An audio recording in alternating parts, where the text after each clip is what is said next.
बिस्मिल्लाहिर्रहमानिर्रहीम। मैं हूं आपका मौल्लम फ़ज़ल करीम। आज मैं आप लोगों के साथ डिस्कस करूंगा सवाल नंबर 2 का अलिफ जुज़। सवाल नंबर 2 का जो अलिफ जुज़ है उसकी तशरीह जो होती है वो 10 नंबर की होती है। 10 नंबर की उसकी तशरीह होती है जो हम लोगों ने करनी होती है।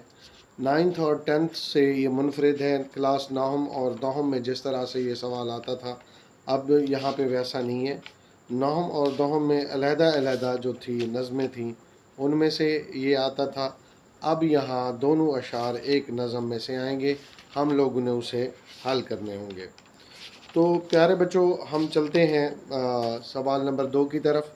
सवाल नंबर 2 में जो अशार होंगे वो इस तरह से होंगे कि फ़र्ज़ करो ये आपके सामने मैंने हम्द खोली हुई है। इसमें से पहला शेर ये आएगा और दूसरा ये आएगा। सवाल की इबारत इस तरह से होगी, दर्ज झैल अशार की तशरीह करें, शायर का नाम और नज़म का उन्वान भी लिखें। इसके लिए आप लोगों ने 4 सफ़ात मुकम्मल करने होंगे। आप यहाँ सबसे पहले मार्कर से लिखेंगे नज़मिया अशार की तशरीह खूबसूरत बना के मार्कर से लिखेंगे। फिर आप लिखेंगे नज़म का उन्वान। फ़र्ज़ करो आपके पास सफ़े मौजूद हैं, आप लिखेंगे मार्कर से नज़मिया अशार की तशरीह। फिर उसके बाद आप लिखेंगे नज़म का उन्वान।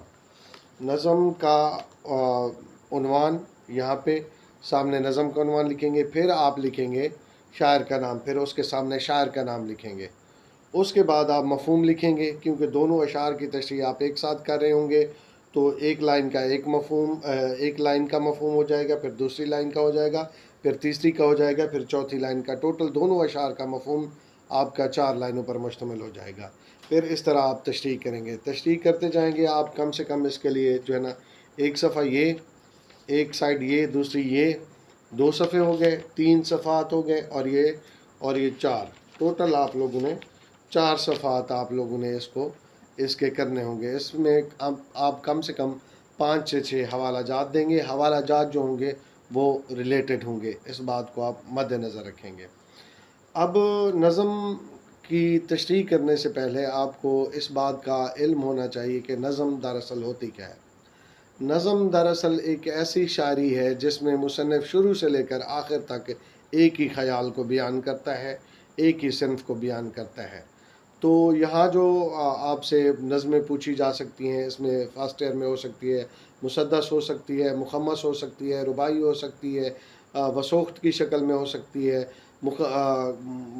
कता की शक्ल में हो सकती है। तो उनकी तशरीह आप लोग क्या करेंगे, एक साथ करेंगे, ये आपके लिए ज़्यादा बेहतर रहेगा। नज़मी अशार की तशरीह अलहदा करने की ज़रूरत नहीं है। तो आज हम जिस हस्ती को डिस्कस कर रहे हैं वो डॉक्टर अल्लामा मोहम्मद इकबाल है, उसकी नज़म को डिस्कस करेंगे।